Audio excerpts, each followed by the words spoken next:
Bonsoir à tous et bienvenue sur Monaco Info. Je suis ravi de vous retrouver pour une nouvelle édition. Nous parlerons du numérique, de la sûreté publique, de la rue Florestine et des rassemblements familiaux.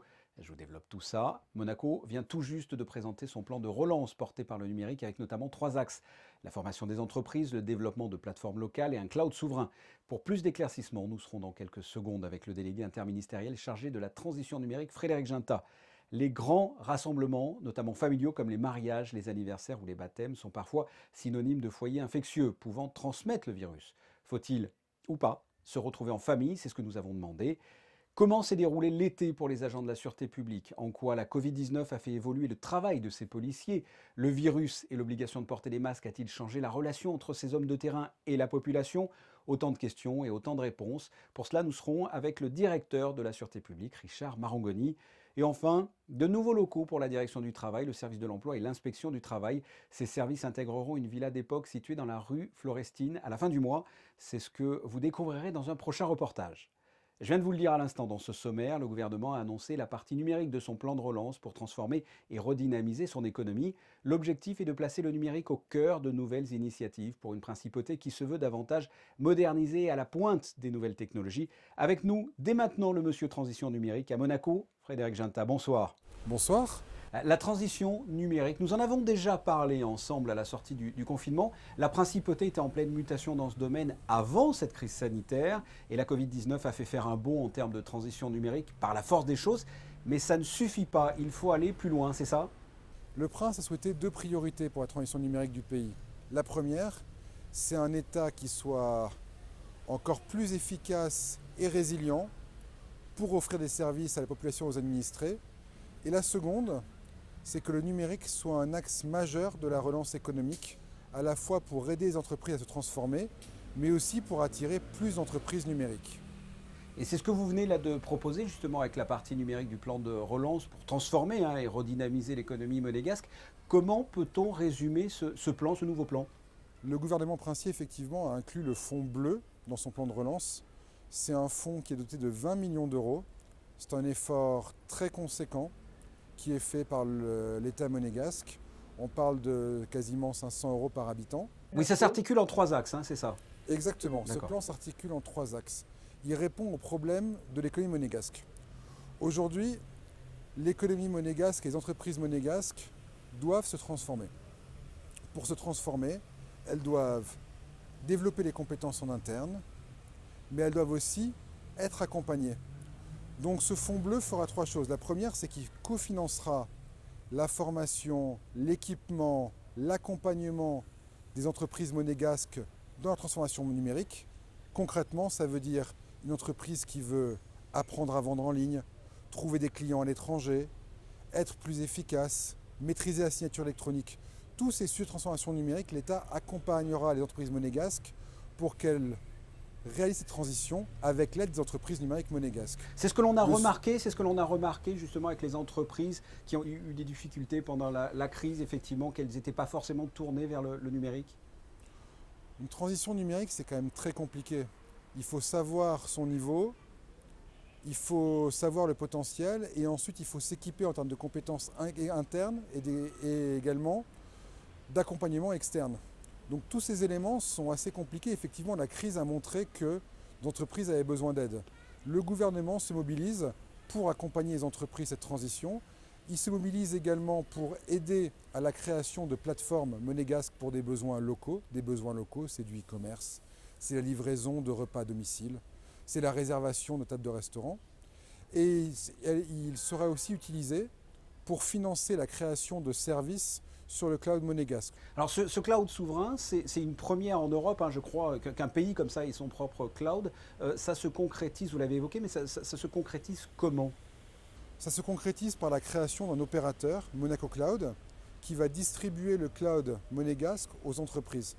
Ce cloud monégasque s'appuiera sur la technologie Amazon, mais sera opéré depuis Monaco, avec des données qui seront sécurisées par l'agence monégasque sécurité numérique et sous loi monégasque.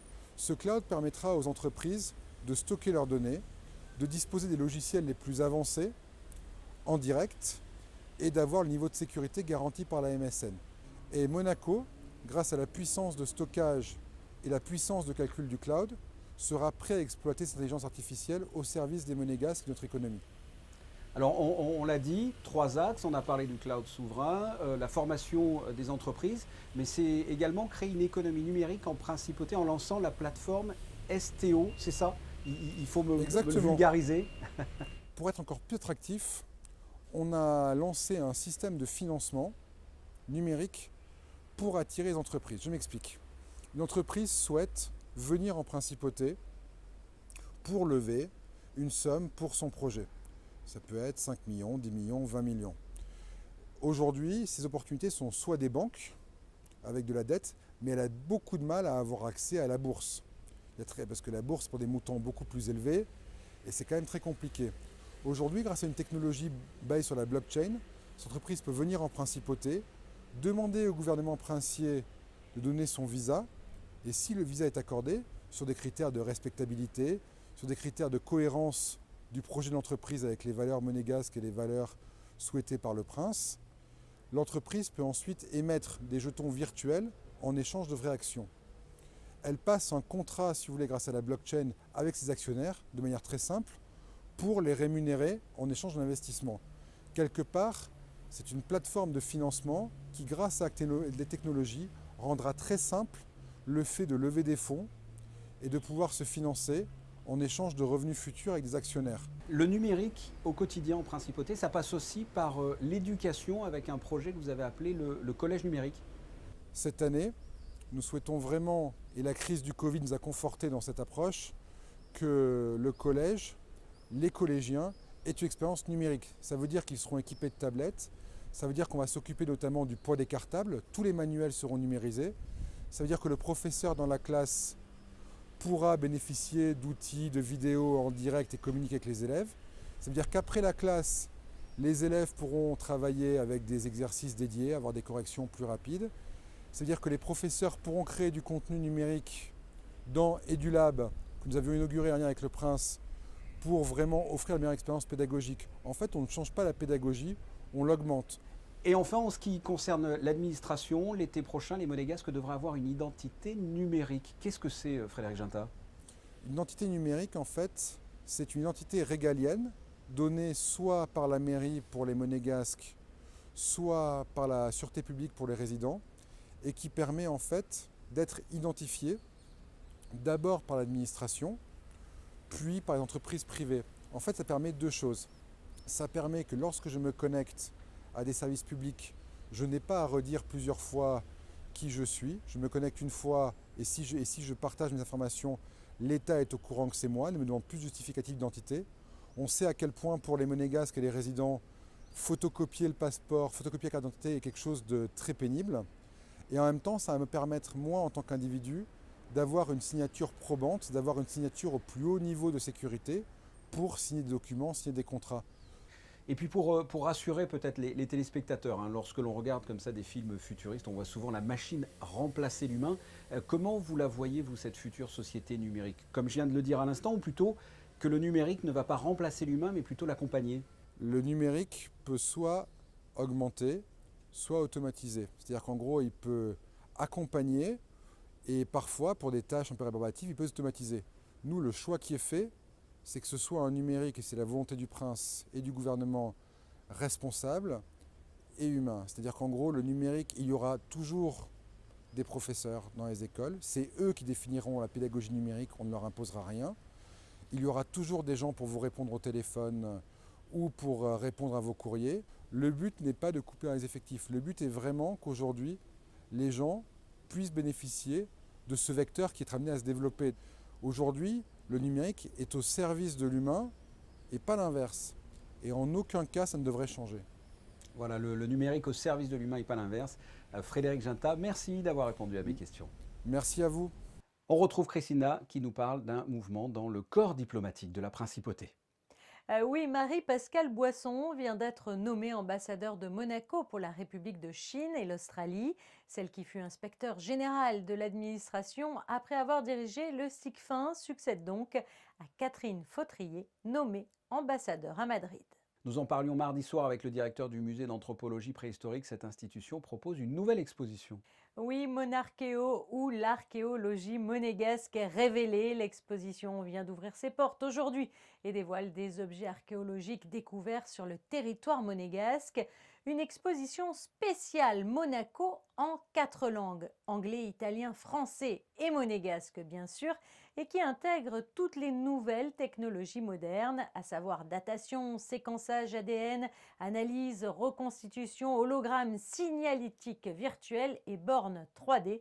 Une exposition qui vous propose des objets phares ou méconnus trouvés durant des fouilles préventives et de sauvetage ou encore lors de chantiers.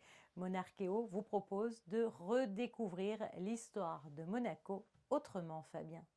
Faut-il conserver les grands rassemblements familiaux tels que les mariages, les baptêmes, les anniversaires, sachant qu'il peut y avoir un risque de cluster et par conséquent de contamination?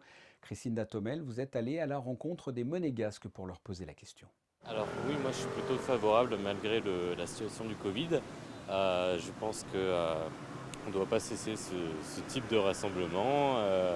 C'est quelque chose qu'il faut fêter, qu'il faut continuer en fait. C'est institutionnel. Malgré la situation, je pense qu'il faut continuer. Oui. Moi, je pense les mariages, toutes ces choses qu'il y a beaucoup de monde, non, je ne pense pas. Je pense que le plus important, c'est de respecter les gestes barrières, même en famille. Il faut vraiment arriver à lutter contre la propagation de ce virus, même en famille. Est-ce que vous allez faire le baptême ou est-ce que vous avez décidé de reporter? Non, on a décidé de maintenir le baptême, on va le faire, comme je disais, en appliquant les gestes barrières, en limitant strictement à la famille proche. C'est pas la peine de les reporter peut-être, mais pas d'avoir beaucoup de personnes au même endroit, donc de faire un numéro limité. Vous voyez, si après quelqu'un veut faire un mariage très grand avec beaucoup de personnes, peut-être c'est mieux s'il attend. Je suis allé à un enterrement, mais j'y suis avec les précautions. Le masque, pas d'embrassade, en essayant d'avoir les distances. Bon, c'est des gens que je connaissais, mais la maladie arrive par les gens qu'on connaît souvent. C'est dans le cercle familial ou vraiment proche. Donc j'y suis allé, mais avec les précautions. Ah, voilà ce que l'on pouvait dire concernant votre point de vue sur les grands rassemblements familiaux pendant cette période un peu particulière, une période où justement les agents de la sûreté publique sont sur tous les fronts, que ce soit pendant le confinement, l'après-confinement et encore maintenant. Pour en parler avec nous, le directeur de la sûreté publique, Richard Marangoni. Bonsoir. Bonsoir Fabien. Quel a été l'impact de la Covid-19 sur les missions de la sûreté publique? Ça a beaucoup changé pour vous? Psychologiquement, ça a été assez difficile. Il a fallu faire preuve de pédagogie, il a fallu être en assistance, il a fallu qu'il y ait beaucoup d'accompagnement, mais vous savez, notre devoir a primé, notre mission première est d'être dans la rue. Donc non seulement le travail a été fait, mais je peux dire qu'il a été bien fait, puisque notamment pendant la période de confinement, ce sont près de 90 000 contrôles que nous avons effectués. C'est un chiffre considérable et donc je tenais encore à remercier tous les personnels de la sûreté publique qui ont accompli ces missions dans des conditions particulièrement difficiles. Et comment arrive-t-on justement à faire respecter le port du masque et également le fait de ne pas le jeter sur la voie publique, c'est important. C'est complexe, ça a été complexe de faire respecter ça? Alors vous savez, on a la chance à Monaco d'avoir une police, je dirais, de proximité. Une police qui est proche de la population. Et donc nous faisons preuve toujours de beaucoup de pédagogie, de beaucoup, je dirais, d'accompagnement, d'explication. Donc nous sommes là aussi pour porter le message du gouvernement, pour expliquer pourquoi il y a ces mesures, quelles sont les conséquences de ces mesures. Donc si vous voulez, à ce niveau-là, nous avons toujours une très bonne attention de la part de la population et nous avons un retour qui est, je dirais, globalement très satisfaisant. Pierre Dartout vient d'arriver et dans sa feuille de route, un des axes, la sécurité. Le ministre d'État a même dit, sans sécurité, il n'y a pas de liberté. Vous êtes d'accord avec ça ? Absolument, tout à fait d'accord. Et bien sûr, et d'ailleurs, une des premières libertés, c'est la liberté de circulation, c'est la liberté d'aller et de venir. Et on peut dire qu'en principauté, on peut circuler à pied, en voiture, sans être inquiété, sans être agressé, sans être violenté. Et bien sûr, c'est une des premières des libertés. Et le ministre d'État d'ailleurs qui est venu vous visiter la sûreté publique. Lundi après-midi, il a visité nos locaux et nous avons été très sensibles à cette démarche. Et d'ailleurs, dans les propos qu'il a tenus, il a manifesté sa confiance et son soutien aux forces de police, à la sûreté publique. Je voudrais que l'on parle des femmes au sein de la sûreté publique. Elles sont de plus en plus nombreuses. En 1984, il y avait 5 femmes pour 388 agents. Aujourd'hui, c'est 88 femmes pour 580 agents. On doit s'en féliciter. C'est assez, ce n'est pas assez. On peut s'en féliciter. Et je peux peut-être annoncer un scoop ici à votre antenne, puisque en relation avec Monaco Info et Madame Céline Cotalorda, nous allons prochainement mettre en valeur les femmes au sein de la sûreté publique. Comme vous l'avez dit justement, il y a eu une grande progression de nos effectifs féminins au cours de ces dernières années, ce qui est une bonne chose. Et aujourd'hui, nous avons en plus des femmes en responsabilité au sein de la sûreté publique, ce qui est une très bonne chose, puisque récemment, 2 éléments féminins, Madame Audrey Corentin et Madame Isabelle Castelli, ont été nommés chefs de division. Je vous rappelle que l'organigramme de la sûreté publique, ce sont aujourd'hui 8 divisions. Et donc au sein de ces 8 divisions, 2 sont dirigées par des femmes.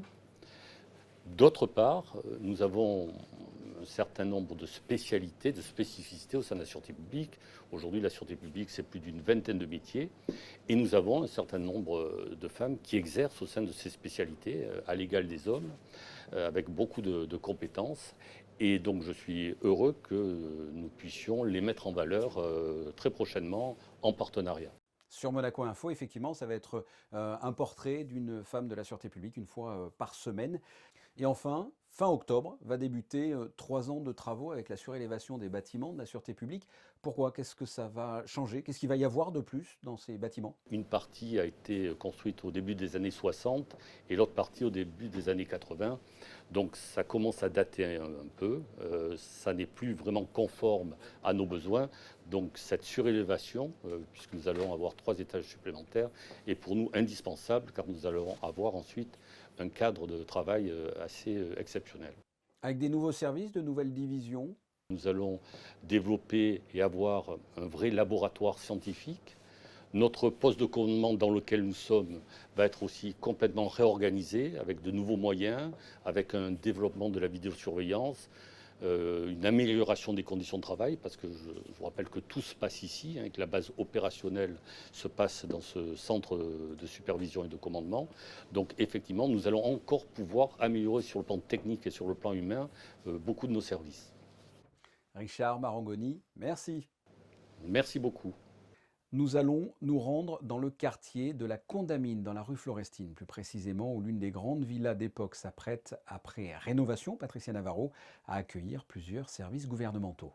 Oui, la Villa Florestine a été entièrement réhabilitée. Cela a demandé 2 ans de travaux pour obtenir, vous allez le voir, un bâtiment qui répond parfaitement aux normes actuelles.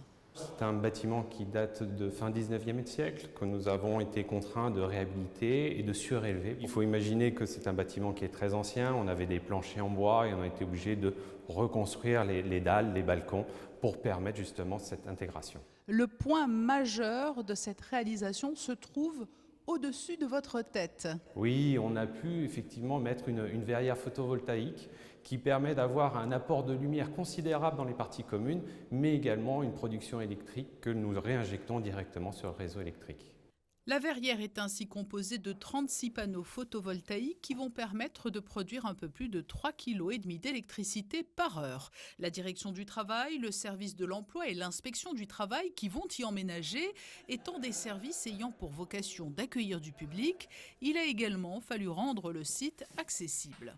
Il a été créé un ascenseur pour personnes à mobilité réduite qui dessert depuis la rue la salle d'attente du service de l'emploi. À l'intérieur du bâtiment, nous avons un ascenseur, toujours pour les personnes à mobilité réduite, qui dessert les 5 niveaux. Et nous avons aussi pour les personnes à déficience visuelle, les bandes podotactiles en haut de chaque étage au niveau des marches. Nous avons les contre-marches, les premières et dernières contre-marches des escaliers qui sont aussi de couleurs différentes. Et tout l'enjeu du chantier a été de préserver l'architecture initiale de la Villa Florestine. Le bâtiment conserve donc ce cachet si particulier qui lui permet de s'intégrer à toutes les autres villas de cette rue du quartier de la Condamine. Et c'est à la fin du mois que la direction du travail, le service de l'emploi et l'inspection du travail intégreront ces nouveaux locaux. On passe à présent à une belle initiative qui mêle pirates, chasse au trésor, collecte de jouets et tout cela au profit d'enfants malades. À la barre de son voilier, le pirate blanc va braver les éléments, jouer avec le vent et les vagues pour parcourir la Méditerranée, de Marseille à Menton, et se rendre de port en port durant 2 semaines. Son périple débute demain et il n'a qu'un objectif, amasser le plus de jouets possible pour les enfants hospitalisés de la Fondation Lanval. Mais pour ce faire, il a besoin de vous. Le pirate accostera son voilier dans 21 villes, étapes et Monaco en fait partie bien sûr. Des coffres au trésor ont été entreposés un peu partout dans la principauté. Alors pour aider le pirate blanc à amasser le plus de jouets possible, il suffit d'y déposer des cadeaux neufs dans leur emballage d'origine. Des coffres ont été entreposés à la capitainerie de Fontvieille, à la capitainerie du Port Hercule, à la Gazette de Monaco, au Stars and Bars, au Monaco Bar et enfin au Yacht Club. La chasse au trésor est ouverte, alors à vous de jouer. Le pirate blanc sera le 25 septembre en principauté pour récupérer son butin avant de le remettre quelques jours plus tard à la Fondation Lanval qui se chargera de distribuer les cadeaux aux enfants malades. C'est une histoire de cœur et un don exceptionnel pour Beyrouth que vous nous présentez maintenant, Christina. Oui, c'est l'histoire de Léa, une jeune Libanaise qui souffre depuis l'âge de 6 ans de graves problèmes cardiaques. Soignée régulièrement au centre cardio-thoracique de Monaco, de ses nombreux passages est née une forte amitié avec l'équipe soignante, si forte que Léa, une fois adulte, décide elle-même de devenir médecin. Elle fait ses études au Liban pour finir par travailler à l'hôpital Saint-Georges à Beyrouth. Le 4 août dernier, 1 heure avant l'atterrissage de l'avion dans lequel Léa se trouvait après un séjour à Monaco pour un contrôle au centre cardio-thoracique, l'explosion dévastatrice du port de Beyrouth a eu lieu, causant de très importants dégâts matériels et humains et détruisant en grande partie l'hôpital dans lequel exerce Léa. Très touchée par ce drame, l'équipe de Children and Future a tout mis en œuvre pour apporter son aide à Léa et au Liban. L'association vient exceptionnellement de débloquer 30 000 € pour acheter du matériel de première nécessité destiné à l'hôpital Saint-Georges de Beyrouth, comme des tables d'examen, des stéthoscopes, des gants, des tubes d'alimentation, des moniteurs pour soins intensifs, afin de permettre ainsi à l'hôpital libanais de retrouver une partie de ses activités et d'aider les malades et les plus démunis. Une belle initiative, effectivement. La météo, à présent, quel temps fera-t-il ce jeudi ? Jeudi, le temps sera instable et couvert, laissant peu de place aux éclaircies. Au programme de la matinée, des nuages se faisant de plus en plus nombreux. Et l'après-midi, toujours un ciel gris mais plus orageux. Des averses sont d'ailleurs à prévoir. Du côté des températures, comptez 20 degrés le matin et 24 l'après-midi. L'eau sera quant à elle à 24. Le soleil se lèvera à 7h03 avant de se coucher à 19h51. Jeudi 10 septembre, nous fêterons les Inès. Merci Christina. Ce journal est terminé. On se quitte avec les photos du jour signées Michael Alési. Elles sont consacrées aux différents modes de déplacement verts, que ce soit les vélos et les trottinettes par exemple. Sachez à ce propos que nous recevrons jeudi dès 19h Marie-Pierre Gramaglia pour nous parler de la semaine de la mobilité qui s'achèvera par la journée du vélo en principauté. Elle sera au micro d'Émilie Rousseau. Émilie qui prendra les commandes pour cette deuxième partie de la semaine. Quant à nous, on se retrouve très bientôt. Au revoir.